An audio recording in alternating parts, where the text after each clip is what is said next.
নতুন রাজনৈতিক দলের আত্মপ্রকাশ ২৮ ফেব্রুয়ারি, গণ আকাঙ্ক্ষা বাস্তবায়নে কাজ করার অঙ্গীকার। কক্সবাজারে বিমান ঘাঁটিতে হামলা, তরুণ নিহত, গুলি প্রাণঘাতী নয় বলছে আইএসপিআর। ছিনতাই ডাকাতিতে আতঙ্কের নগরী ঢাকা, আইন শৃঙ্খলা পরিস্থিতি সন্তোষজনক দাবি স্বরাষ্ট্র উপদেষ্টার। ধর্ষণ, নারী হেনস্থার প্রতিবাদে স্বরাষ্ট্র উপদেষ্টার পদত্যাগ দাবি, গণপদযাত্রায় পুলিশের বাধা।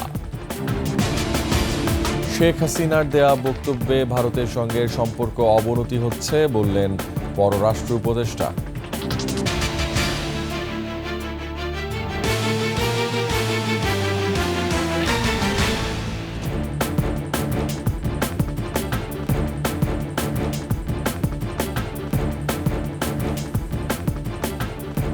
শুনছিলেন সংবাদ শিরোনাম। আমন্ত্রণ রাতের ২১শে সংবাদে, সাথে আছি আমি রিয়াজ হাফিজ। দর্শক, ২১শে টেলিভিশনের সংবাদ একই সাথে সরাসরি দেখতে পাবেন আমাদের ফেসবুক পেজ www.facebook.com/21shE24 অনলাইনে। এছাড়া সাবস্ক্রাইব করতে পারেন www.youtube.com/21shE চ্যানেলে। বৈষম্য বিরোধী ছাত্র আন্দোলন ও জাতীয় নাগরিক কমিটির সমন্বয়ে ২৮ ফেব্রুয়ারি নতুন দলের আত্মপ্রকাশ হতে যাচ্ছে। সাধারণ মানুষের গণ আকাঙ্ক্ষা বাস্তবায়নে এই দলটি কাজ করবে বলে জানায় বৈষম্য বিরোধী ছাত্র আন্দোলন ও নাগরিক কমিটির নেতারা। মানিক শিকদারের রিপোর্ট।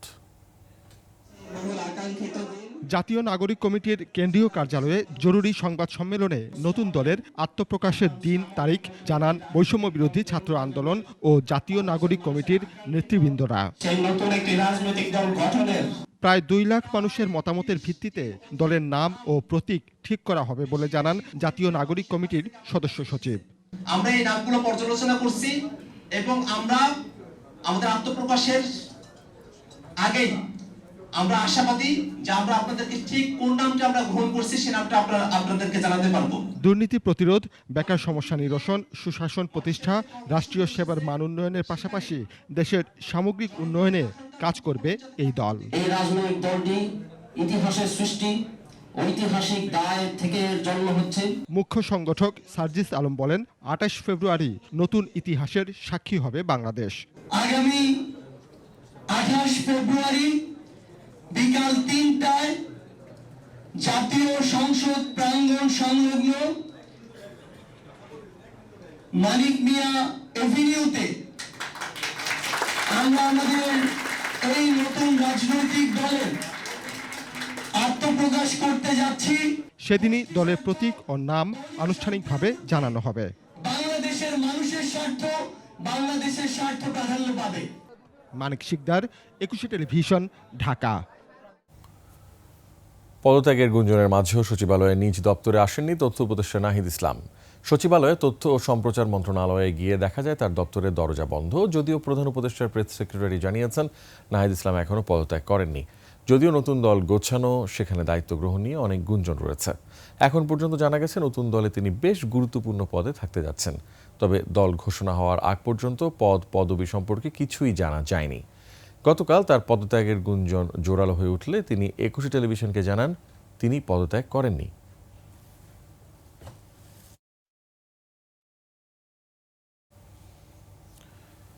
গণতন্ত্রের সপক্ষের দল হিসেবে বিএনপিকে জনগণের ভোটের অধিকার প্রতিষ্ঠা করতে হবে বলে মন্তব্য করেছেন দলের ভারপ্রাপ্ত চেয়ারম্যান তারেক রহমান। রাজনৈতিক মতবিরোধ বা তর্ক বিতর্কের কারণে স্বৈরাচার ফিরে আসার সুযোগ যাতে সৃষ্টি না হয় সেদিকে খেয়াল রাখার কথাও বলেন তারেক রহমান। আরও জানাচ্ছেন মাহিলা ইসলাম। খুলনা সার্কিট হাউস ময়দানে মহানগর বিএনপির দ্বিপাক্ষিক সম্মেলন। অনুষ্ঠানে ভার্চুয়ালি যুক্ত হন দলের ভারপ্রাপ্ত চেয়ারম্যান তারেক রহমান। বলেন, মানুষের ভোটের অধিকার ফিরিয়ে আনতে বিএনপিকেই কাজ করতে হবে। যে কোনো মূল্যে একটি রাজনৈতিক দল হিসেবে, বিশেষ করে গণতন্ত্রের সপক্ষের শক্তি হিসেবে বাংলাদেশ জাতীয়তাবাদী দল অব্যাহতভাবে আমাদেরকে চেষ্টা করতে হবে যে কোনো মূল্যে বাংলাদেশে গণতন্ত্র যাতে ফিরে আসে। বিভিন্ন বিষয়ে আলোচনা হবে, তর্ক হবে, বিতর্ক হবে। তবে আমাদেরকে খেয়াল রাখতে হবে আমরা তর্ক বিতর্ক করতে গিয়ে দেশে এমন পরিস্থিতির উদ্ভব যাতে না হয়, যাতে করে সেই স্বৈরাচার হোক অথবা এমন কেউ হোক যারা বাংলাদেশের ভালো চায় না, এমন কেউ সুযোগ পেয়ে যাক। বিএনপি গণতান্ত্রিক দল, তাই জনগণের প্রত্যাশা অনুযায়ী দলের নেতাকর্মীদের কাজ করে যাওয়ার আহ্বান জানান তিনি।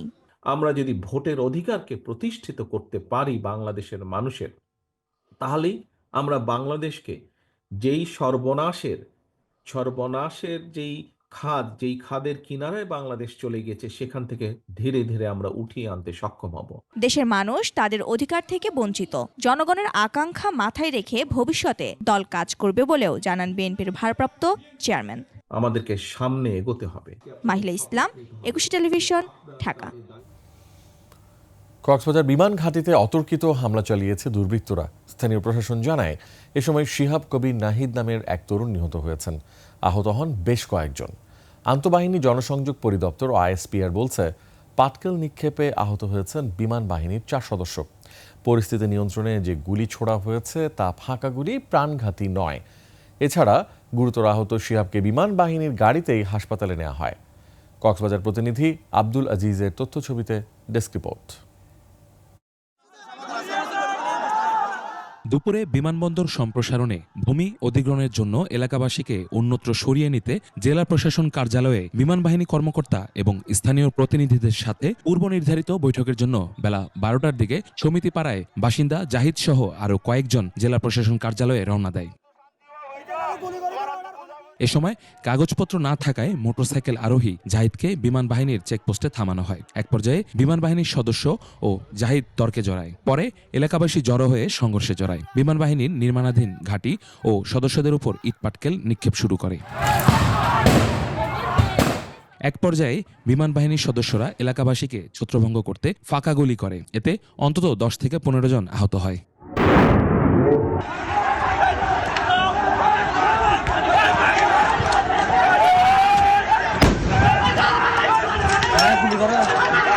তারা ধীরে ধীরে মানুষের জনবসতিগুলো দখল করে নিজেদের ঘাঁটি বানাচ্ছে। আজকে সাধারণ মানুষ রাস্তা দিয়ে চলাচল করার সময় এলাকার কিছু ছেলেপিলেকে তারা ধরে নিয়ে নিজেদের মধ্যে নিয়ে গেছে। স্থানীয় লোকজন সেটা প্রতিবাদ করায় তাদের উপরে এরা নির্বিচারে গুলি করেছে। আহত শিহাব কবির নাহিদকে হাসপাতালে নিয়ে গেলে কর্তব্যরত চিকিৎসক মৃত ঘোষণা করেন। এটা জবাব তো বিমানকে দিতে হবে, কেন দেশের নাগরিককে হত্যা করে। ওরা 11 বার চিকিৎসা করতে আছে, ওরাই মর্গে ফেলে দিছে। যদি ওরা একটা প্রাইভেট হাসপাতালে নিয়ে যেত, আমার হাজবেন্ড আজকে বেঁচে থাকতো। বিমান বাহিনী আইএসপিআর জানায়, বিমান বাহিনী ঘাঁটি কক্সবাজার সংলগ্ন সমিতি পাড়ায় কিছু দুর্বৃত্ত বিমান বাহিনী ঘাঁটি কক্সবাজারের উপর অতর্কিত হামলা চালায়। এক পর্যায়ে ঝোপঝাড়ে আগুন দেওয়ার চেষ্টা করা হয়। সোশ্যাল মিডিয়ায় ছড়িয়ে পড়া ছবির গুলির খোসাটি ফাঁকা গুলির এবং প্রাণঘাতী নয়। দুর্বৃত্তদের হামলায় বিমান বাহিনীর একজন অফিসার ও 3 বিমান সেনা আহত হন বলেও জানিয়েছে আইএসপিআর। ইউসুফ হাসান নাইম, 21 টেলিভিশন। দেশের চলমান পরিস্থিতিতে অতিরিক্ত বল প্রয়োগ না করতে সেনা সদস্যদের প্রতি আহ্বান জানিয়েছেন সেনাপ্রধান জেনারেল ওয়াকারুজ্জামান। ধৈর্যের সঙ্গে চলমান পরিস্থিতি মোকাবেলা করারও আহ্বান জানান সেনাপ্রধান। সাভার প্রতিনিধি শাহেদ জুয়েলের তথ্যছবিতে ডেস্ক রিপোর্ট। সাভার সেনানিবাসের ফায়ারিং রেঞ্জে সেনাবাহিনীর ফায়ারিং প্রতিযোগিতার সমাপনী অনুষ্ঠানে যোগ দেন বাহিনী প্রধান জেনারেল ওয়াকারুজ্জামান। বলেন, নির্বাচিত সরকার না আসা পর্যন্ত দেশ এবং জাতির জন্য শান্তি শৃঙ্খলার সাথে সেনাবাহিনীকে কাজ করে যেতে হবে। দেশ এবং জাতির জন্য আমাদের কাজ করে যেতে হবে। যতদিন না আমরা একটা নির্বাচিত সরকার পেয়ে যাই এবং দেশ একটা শান্তি শৃঙ্খলার মধ্যে আসে, আমাদের এই কাজটা করে যেতে হবে। ততদিন পর্যন্ত ধৈর্যের সাথে এই কাজটা করে যেতে হবে। ডিপ্লয়মেন্ট থাকার সময় এই উচ্ছৃঙ্খল কাজগুলো করা যাবে না, এদিকে আমাদের নজর রাখতে হবে, কোনো ধরনের উচ্ছৃঙ্খল কাজ যেন না হয়। আইন শৃঙ্খলা রক্ষায় সেনা সদস্যদের যথাসম্ভব কম বল প্রয়োগের আহ্বান জানান সেনাপ্রধান। বল প্রয়োগ করা যাবে না। মাঝে মাঝে এই কাজগুলো করতে যে কিছু বল প্রয়োগ হয়ে যায়, সেগুলো যথাসম্ভব বল প্রয়োগ করতে গেলেও অত্যন্ত একেবারে প্রপোর্শনেট যেন হয় এবং যত কম বল প্রয়োগের মাধ্যমে কাজগুলো করা যায় ততই ভালো। এর আগে বিজয়ীদের মধ্যে পুরস্কার বিতরণ করেন সেনাপ্রধান। সমর ইসলাম, ডেস্ক রিপোর্ট, 21 টেলিভিশন। সাজেক পর্যটন কেন্দ্রে ভয়াবহ আগুন 4.5 ঘন্টার চেষ্টায় নিয়ন্ত্রণে এসেছে। তবে এরই মধ্যে পুড়ে ছাই হয়ে গেছে অর্ধশতাধিক রিসোর্ট ও বসতঘর। ফায়ার সার্ভিস ধারণা করছে বৈদ্যুতিক লাইন থেকে আগুনের সূত্রপাত হতে পারে। রাঙামাটির প্রতিনিধি সত্রং চাকমার তথ্যচিত্রে ডেস্ক রিপোর্ট। রাঙামাটির পর্যটন কেন্দ্র সাজেকে দুপুর 1টার দিকে এই আগুন লাগে। মুহূর্তেই তা আশেপাশের এলাকায় ছড়িয়ে পড়ে। পর্যটকরা আতঙ্কিত হয়ে রিসোর্ট কটেজ থেকে বেরিয়ে নিরাপদ স্থানে অবস্থান নেয়। স্থানীয়রা জানায় দুপুর 1টার দিকে সাজেকের রুইলুই এলাকায় কটেজ পল্লীর অবকাশ কটেজে আগুন লাগে। পাহাড়ের শীর্ষে অবস্থিত এই পর্যটন কেন্দ্রের আশেপাশে অগ্নি নির্বাপনের কোনো ব্যবস্থাপনা না থাকায় দ্রুতই আগুন ছড়িয়ে পড়ে। পুড়ে যেতে থাকে একের পর এক রিসোর্ট কটেজ। সেনাবাহিনী ও স্থানীয়রা নানাভাবে আগুন নিয়ন্ত্রণের চেষ্টা চালান, তবে ততক্ষণে পুড়ে ছাই হয়ে যায় ইকো ভ্যালি, অবকাশ, টিজিবি লুসাই, ছাউনি, আদ্রিকা, তরুছায়া, মেঘের ঘর, মর্নিং স্টার সহ 30টি রিসোর্ট।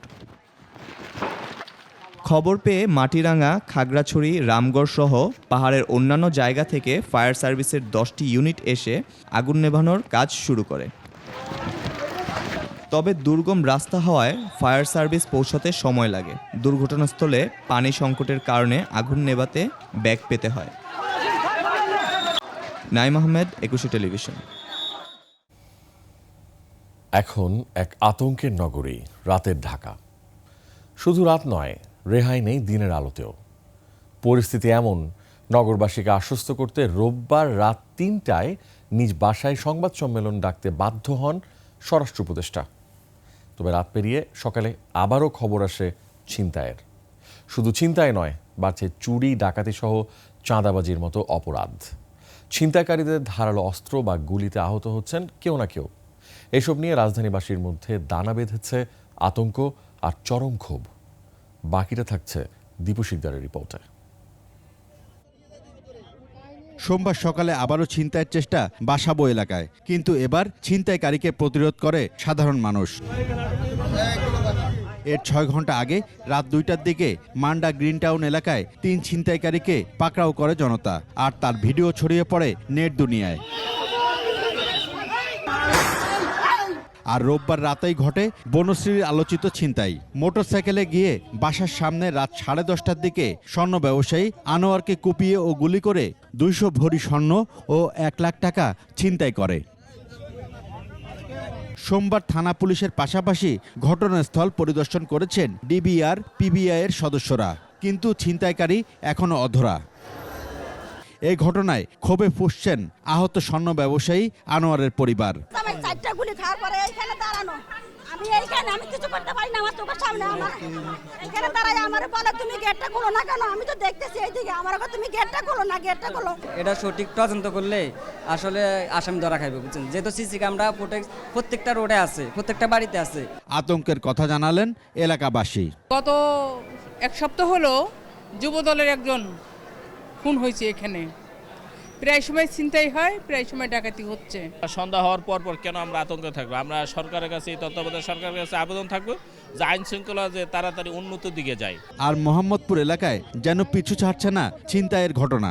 রোববার রাতেও সেখানে ছিনতাইয়ের ঘটনা ঘটে। একটি ভিডিওতে দেখা যায় এক নারীর সব ছিনিয়ে নিচ্ছে দুর্বৃত্তরা। তেজগাঁও বিভাগের ডিসি বলছেন, অপরাধ নিয়ন্ত্রণে সর্বাত্মক চেষ্টা চলছে।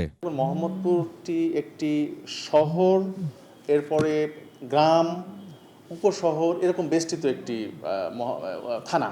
তো সেখানে যখন আমরা শহর কেন্দ্রিক কিংবা গ্রাম কেন্দ্রিক, উপশহর কেন্দ্রিক অভিযানগুলো চালাই, এই ছিনতাইকারী কিংবা অপরাধী যারা রয়েছে তারা কিন্তু নদী পার হয়ে ওদিকে চলে যায়। পরবর্তীতে আবার যখন দেখা যায় যে আমরা শহর কেন্দ্রিক অভিযান করি, আবার তারা গ্রামে চলে আসে। সম্প্রতি মিরপুরে ছিনতাই ও চুরির বেশ কিছু অভিযোগ পাওয়া গেছে।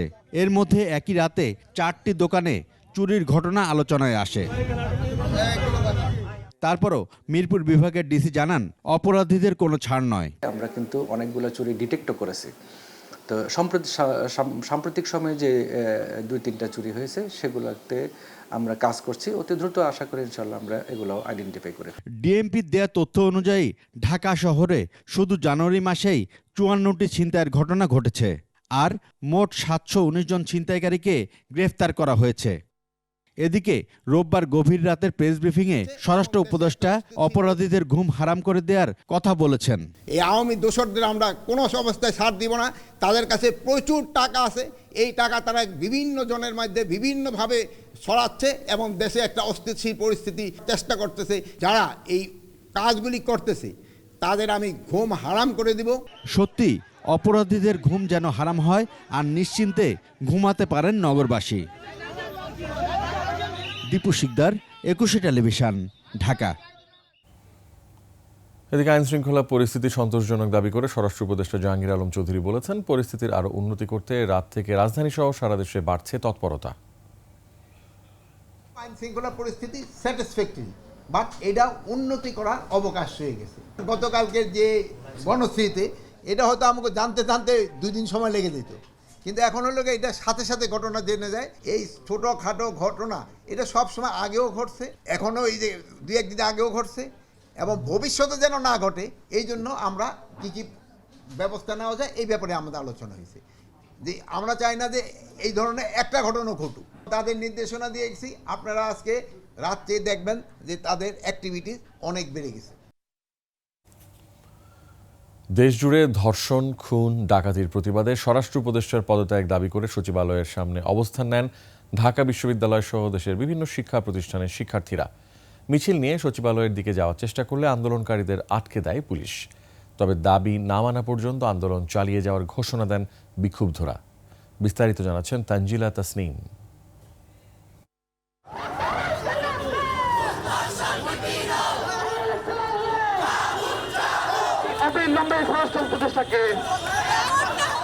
কেন্দ্রীয় শহীদ মিনারে দেশের বিভিন্ন শিক্ষা প্রতিষ্ঠানের শিক্ষার্থী ও সাধারণ জনগণ জড়ো হয়ে দেশের চলমান অরাজক পরিস্থিতির বিরুদ্ধে আন্দোলন করেন।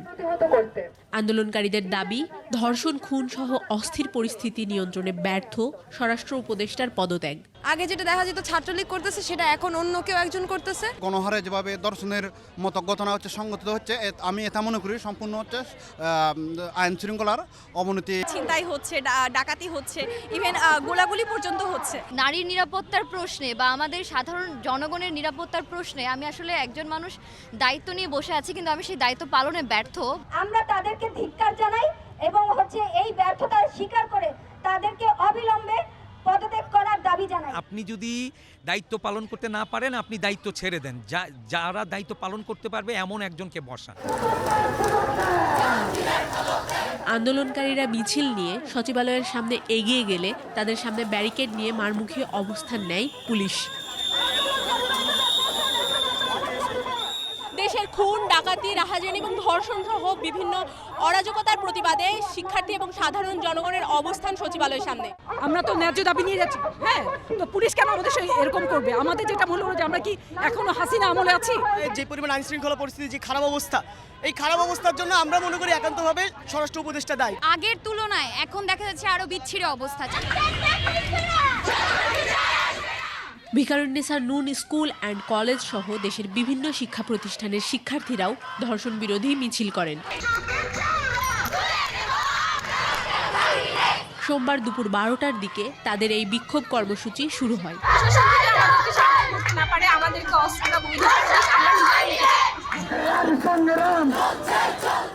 দাবি না মানা পর্যন্ত আন্দোলন চালিয়ে যাওয়ার ঘোষণা দেয় শিক্ষার্থীরা। তানজিলা তাসনিম, 21 টেলিভিশন, ঢাকা। বাংলাদেশের সঙ্গে সম্পর্ক কেমন হবে সেই সিদ্ধান্ত ভারতকেই নিতে হবে। দেশটির পররাষ্ট্রমন্ত্রী জয়শঙ্করের বক্তব্যের পাল্টা জবাব এভাবেই দিয়েছেন পররাষ্ট্র উপদেষ্টা তৌহিদ হোসেন। ভারতের আতিথেয়তায় থেকে শেখ হাসিনার দেয়া বক্তব্য সম্পর্কে অবনতি ঘটাচ্ছে বলেও উল্লেখ করেন উপদেষ্টা। আরও জানাচ্ছেন আকবর হোসেন সুমন। পররাষ্ট্র মন্ত্রণালয় সাংবাদিকদের সঙ্গে আলাপে ভারতের সঙ্গে সম্পর্ক নিয়ে কথা বলেন উপদেষ্টা তৌহিদ হোসেন। আমাদের প্রাক্তন প্রধানমন্ত্রী যে ওখানে ভারতীয় আতিথেয়তায় থেকে যে বিভিন্ন কথাবার্তা বলছেন, এগুলি তো আসলে ক্ষতিকর, সম্পর্কের জন্য ক্ষতিকর। ঠিক আছে, আমাদের অস্থিতিশীলতা বা এ ধরনের কিছুকে আমাদেরই সামাল দিতে হবে, কিন্তু ওনার বক্তব্য যে সেটাতে আগুনে ঘৃতাহুতি দিচ্ছে, এটা তো স্বীকৃত ব্যাপার, সবাই জানে এটা। সম্পর্কে টানাপোড়েনে পাল্টা জবাবও দেন উপদেষ্টা। অবশ্যই বাংলাদেশ সিদ্ধান্ত নেবে যে বাংলাদেশ ভারতের সাথে কেমন সম্পর্ক চায়, একইভাবে ভারতকে সিদ্ধান্ত নিতে হবে যে বাংলাদেশের সাথে তারা কেমন সম্পর্ক চায়। এটা দুই পক্ষেরই বিষয় এবং এটাতে এই বলাতে দোষের কিছু নেই। আমার তো মনে হয় যে আমাদের খুব স্পষ্ট সিদ্ধান্ত আছে ব্যাপারে যে আমরা ভারতের সাথে গুড ওয়ার্কিং রিলেশন, এই শব্দটা আমরা ব্যবহার করি, আমরা সেটা চাই এবং on the basis of mutual respect and reciprocal interest. ট্রাম্পের ভাষ্য অনুযায়ী $29 মিলিয়ন অর্থায়নের কোনো স্পষ্ট তথ্য নেই বলে জানান উপদেষ্টা। আমার কাছে কোনো স্পষ্ট তথ্য নেই যে কাকে টাকা দেওয়া হয়েছে এবং কে সেটা খরচ করেছে। এমনও সাজেশন আমি একটা পত্রিকাতে কোনো একটা রিপোর্টে দেখেছি যে এটা হয়তো মার্কিন যুক্তরাষ্ট্রের কোনো একটা প্রতিষ্ঠানকে হয়তো দেওয়া হয়েছে টাকাটা খরচ করার জন্য। এখানে আমরা এখনো জানি না। মার্চে জাতিসংঘ মহাসচিবের বাংলাদেশ সফরের বার্তা দেন পররাষ্ট্র উপদেষ্টা। উনি আসবেন, এটুকু আমি আপনাদেরকে বলতে পারি। আকবর হোসেন সুমন, 21 টেলিভিশন, ঢাকা। অন্তর্বর্তী সরকারের প্রতি সমর্থন পুনর্ব্যক্ত করার পাশাপাশি প্রধান উপদেষ্টাকে সফরের আমন্ত্রণ জানিয়েছেন উত্তর আফ্রিকার দেশ আলজেরিয়া। সোমবার দেশটির রাষ্ট্রদূত আবদেল ওহাব সাইদানি রাষ্ট্রীয় অতিথি ভবন যমুনায় প্রধান উপদেষ্টার সাথে সৌজন্য সাক্ষাৎ করে একথা জানান। রাষ্ট্রদূত বলেন তার দেশ বাংলাদেশ থেকে তৈরি পোশাক, পাট, ওষুধসহ আরও পণ্য আমদানিতে আগ্রহী। প্রধান উপদেষ্টা এই সময় সমর্থনের জন্য ধন্যবাদ জানিয়ে আলজেরিয়ার রাষ্ট্রপ্রধানকে বাংলাদেশ সফরের আমন্ত্রণ জানান এবং দেশটির ব্যবসায়ীদের বাংলাদেশে আসারও আহ্বান জানান।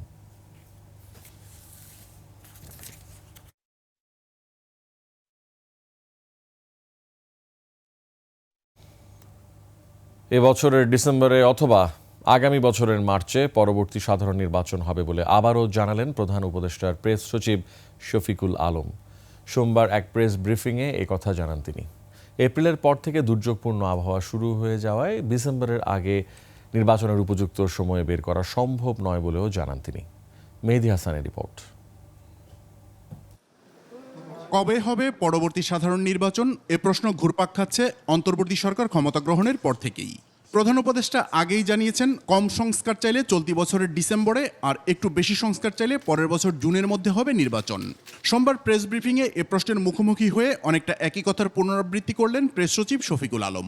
এপ্রিলের পরে যখন এপ্রিল পরে জুনে আবার মনসুন শুরু হয়ে যায়, তো ফলে ওই 3টা মাস আসলে ইলেকশনের জন্য অতটা উপযোগী না। তো সেই জন্য আমাদের ধারণা সেটা হচ্ছে যে ইলেকশন ইদার ডিসেম্বরের মধ্যে হবে, নতুবা ম্যাক্সিমাম মার্চের মধ্যে। কাজে গতি আনার পাশাপাশি দুর্নীতি কমাতে সরকারের সব পর্যায়ে ই ফাইলিং নিশ্চিত করার নির্দেশনাও দিয়েছেন প্রধান উপদেষ্টা ডক্টর মোহাম্মদ ইউনূস। সরকারের প্রত্যেক স্তরে ডিসিশন মেকিংয়ে ই ফাইলিং চালু করার সিদ্ধান্ত হয়েছে এবং কোনো ধরনের ফাইল যেন ম্যানুয়ালি না মুভ করে, সেই জায়গাটায় আমরা কত দ্রুত উত্তরণ করতে পারি, কত দ্রুত এটা চালু করা যায়, এ বিষয়ে চিফ অ্যাডভাইজার মহোদয় আজকে এই নির্দেশনা দিয়েছে। গেল আওয়ামী সরকারের আমলে বড় উন্নয়ন প্রকল্পগুলো 70% পর্যন্ত অতিমূল্যায়িত ছিল। এমন পরিস্থিতিতে বড় প্রকল্প তৃতীয় পক্ষের মাধ্যমে মূল্যায়নের কথা ভাবছে সরকার। রাজনৈতিক প্রভাব ও অযৌক্তিক প্রকল্পে ব্যয়ের মাধ্যমে 14 থেকে 24 বিলিয়ন মার্কিন ডলারের সমপরিমাণের অর্থ অপচয় হয়েছে। তো এই জিনিসগুলোর জন্য মানে যাতে থার্ড পার্টি ইভালুয়েশন করা যায়। স্থানীয় সরকার নির্বাচন আগে হবে কিনা এ ব্যাপারে সরকার এখনো কোনো সিদ্ধান্ত নেয়নি বলেও জানান শফিকুল আলম। সোফার এই পর্যন্ত এটা কোনো এই ধরনের কোনো আলাপ হয়নি। মেহেদী হাসান, 21 টেলিভিশন, ঢাকা। আগামী জুনের মধ্যে স্থানীয় সরকার নির্বাচন করা সম্ভব নয় বলে জানিয়েছেন প্রধান নির্বাচন কমিশনার এম নাসির উদ্দিন। ইসির মূল লক্ষ্য ডিসেম্বরে জাতীয় নির্বাচন আয়োজন করা উল্লেখ করে সিইসি আরও জানান ভোটার তালিকা হালনাগাদ কার্যক্রম শেষ করতে জুন পর্যন্ত সময় লাগবে। অন্যদিকে ডিসেম্বরে জাতীয় নির্বাচন করতে হলে অক্টোবরে তফসিল ঘোষণা করতে হবে বলে মন্তব্য করেন সিইসি। শিউলি শবনমের প্রতিবেদন। নির্বাচন কমিশন বিটে কর্মরত সাংবাদিকদের সংগঠন আরএফইডির নতুন কমিটির দায়িত্ব নেওয়া উপলক্ষে এ অনুষ্ঠানের আয়োজন। অনুষ্ঠানে যোগ দিয়ে প্রধান নির্বাচন কমিশনার বলেন, সুষ্ঠু নির্বাচনের জন্য রাজনৈতিক সমঝোতা জরুরি। আলাপ আলোচনার মাধ্যমে ঐকমত্যে পৌঁছাতে হবে। ভোটার লিস্ট আমার ফাইনাল হবে আমাদের প্ল্যান অনুযায়ী জুন মাসের শেষে, আমার টার্গেট ডেট।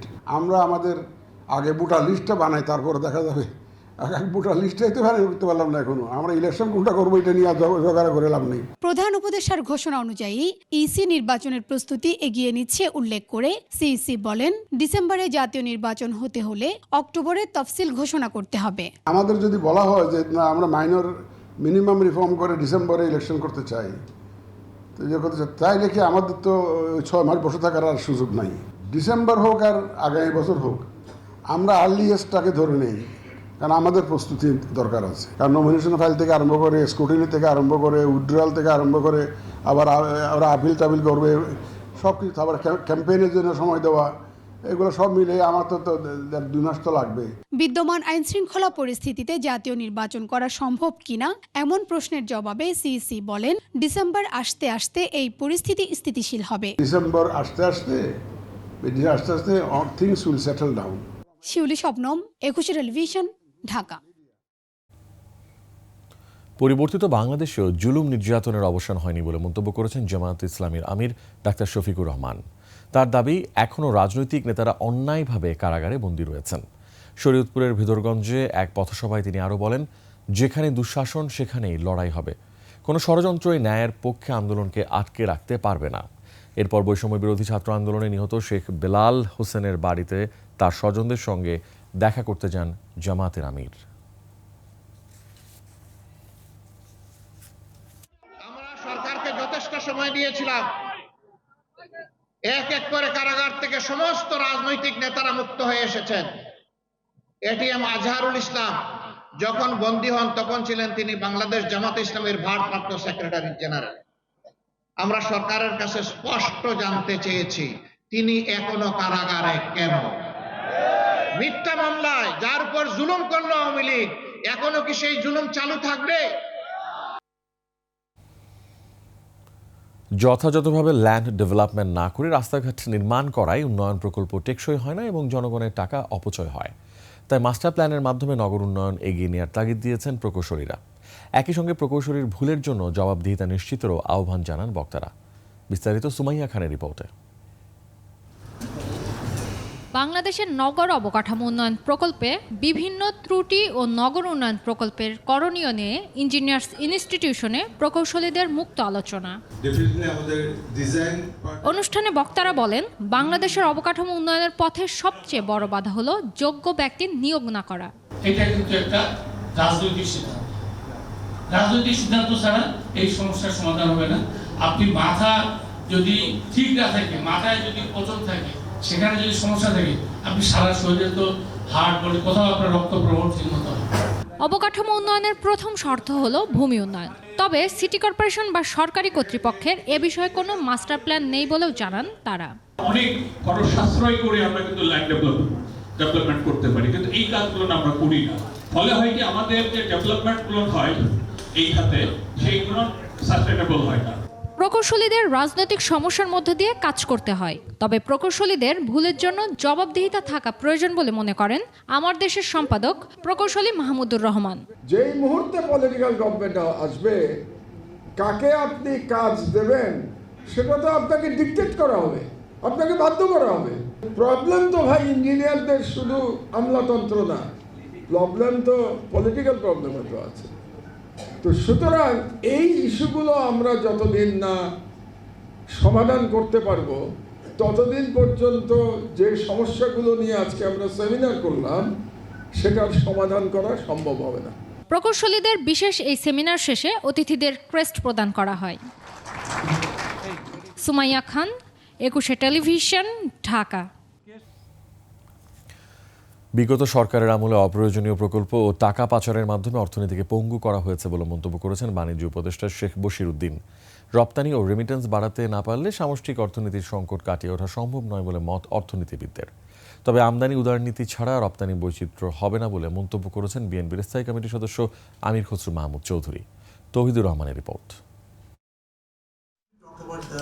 সুষম ও টেকসই উন্নয়নের জন্য অর্থনীতির কৌশল নির্ধারণের লক্ষ্যে ব্র্যাক সেন্টারে গবেষণা প্রতিষ্ঠান সিপিডির সেমিনার।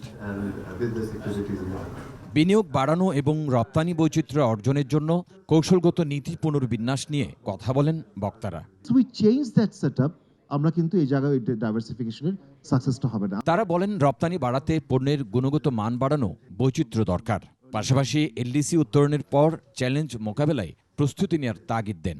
রপ্তানি এবং যে রেমিটেন্সেস এটা যথেষ্ট মাত্রায় যদি আমরা বড় করতে না পারি, খুব সহসাই কিন্তু আমরা এই ক্রাইসিস থেকে মুক্ত পাবো না। বিগত সরকার অর্থনীতিকে পঙ্গু করেছে মন্তব্য করে বাণিজ্য উপদেষ্টাও রপ্তানি বৈচিত্র্যের তাগিদ দেন। As appropriate levers, bring efficiencies in these three things that I think are fundamental for our diversification enablers. BNP ক্ষমতায় গেলে ব্যবসা বাণিজ্যে প্রাতিষ্ঠানিক সক্ষমতা বাড়ানো হবে বলে জানান দলের স্থায়ী কমিটির সদস্য আমির খসরু মাহমুদ চৌধুরী।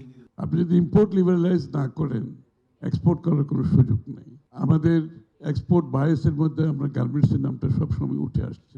বাংলাদেশের গোল্ডের যে গোল্ড স্মিথ, যাদের ওয়ার্কম্যানশিপ যাদের আছে, এদের কিন্তু অনেকে আমাদের বর্ডার ক্রস করে ওদিকে চলে গেছে, because they have created the market there. LDC পরবর্তী নীতি কৌশল সঠিকভাবে প্রণয়ন করা না গেলে অর্থনীতিতে বড় ধরনের ধাক্কা আসবে বলে মনে করেন বক্তারা। যদি আমাদের একটা সেক্টরে ধস আসে। তৌহিদুর রহমান, 21 টেলিভিশন, ঢাকা। শেখ হাসিনা আমলে বিচার বহির্ভূত হত্যাকাণ্ড নিয়ে সাংবাদিকরা অনুসন্ধানী প্রতিবেদন করার বদলে সরকারের সাফাই গিয়েছে বলে মন্তব্য করেছেন প্রধান উপদেষ্টার প্রেস সচিব শফিকুল আলম। সোমবার 21-এর বইমেলায় সাংবাদিক মাসরুর শাকিলের জননীতি গণমাধ্যম বিচার বহির্ভূত হত্যাকাণ্ড বাংলাদেশ প্রেক্ষাপট শীর্ষক বইয়ের মোড়ক উন্মোচনের সময় এই কথা বলেন তিনি। শফিকুল আলম বলেন, ক্ষমতাকে জবাবদিহি করাই সাংবাদিকদের কাজ, কিন্তু গত 15 বছর গণমাধ্যমগুলো বিচার বহির্ভূত হত্যার ব্যাপারে শুধুই সরকারের বাহিনীগুলোর বানানো গল্পই ছেপেছে। আগামীতে দেশে যাতে কোনোভাবেই আর বিচার বহির্ভূত হত্যাকাণ্ড না ঘটে, এ ব্যাপারে গণমাধ্যমকে অবশ্যই সচেতন থাকতে হবে। ওরা আমাদেরকে প্রেস রিলিজ পাঠাচ্ছে, আমরা পড়ছি, আমরা দেখছি যে এটা একটা ভয়ঙ্কর রকমের একটা একপেশে এবং একটা বানোয়াট একটা বর্ণনা, অথচ আমরা কিন্তু সেই বর্ণনাগুলোকে চ্যালেঞ্জ না করে আমরা প্রতিদিন এগুলো ছেপেছি। বাণিজ্য সংবাদ।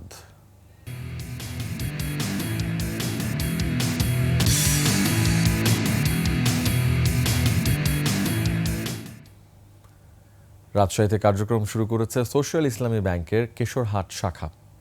আধুনিক ব্যাংকিং সেবা নিয়ে কেশরহাটে 181তম শাখার উদ্বোধন করা হয়েছে। শাখাটির উদ্বোধন করেন ব্যাংকের চেয়ারম্যান অধ্যাপক ডক্টর এম সাদিকুল ইসলাম। বিশেষ অতিথি ছিলেন ব্যাংকের ভাইস চেয়ারম্যান ও বাংলাদেশ ব্যাংকের সাবেক নির্বাহী পরিচালক মাকসুদা বেগম, বাংলাদেশ ব্যাংকের রাজশাহীর নির্বাহী পরিচালক হুসনে আরা শিখা, সোশ্যাল ইসলামী ব্যাংকের ভারপ্রাপ্ত ব্যবস্থাপনা পরিচালক নাজমুল সাদাত সহ ঊর্ধ্বতন নির্বাহী কর্মকর্তা, ব্যবসায়ী ও গণ্যমান্য ব্যক্তিগণ।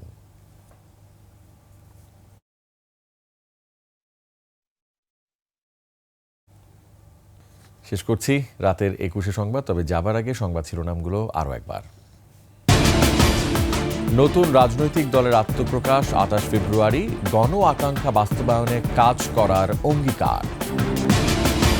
কক্সবাজারে বিমান ঘাঁটিতে হামলা, তরুণ নিহত, গুলি প্রাণঘাতী নয় বলছে আইএসপিআর।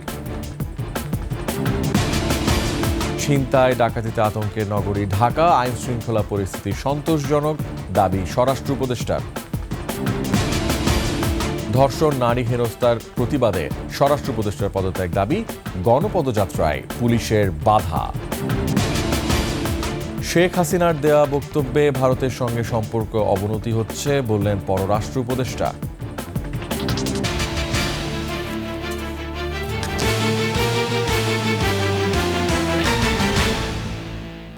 সর্বশেষ সংবাদ জানতে ডায়াল করুন 2021 নম্বরে, আর ভিজিট করুন 21.tv.com ওয়েবসাইটে। ফেসবুকে ভিজিট করতে পারেন www.facebook.com/2124 অনলাইনে। এছাড়া সাবস্ক্রাইব করতে পারেন www.youtube.com/21etv চ্যানেলে। এতক্ষণ সঙ্গে থাকার জন্য অসংখ্য ধন্যবাদ। আমাদের পরবর্তী সংবাদ রাত 1টায় দেখার আমন্ত্রণ রইল। 21 সংবাদ দেখুন, সঙ্গেই থাকুন। শুভরাত্রি।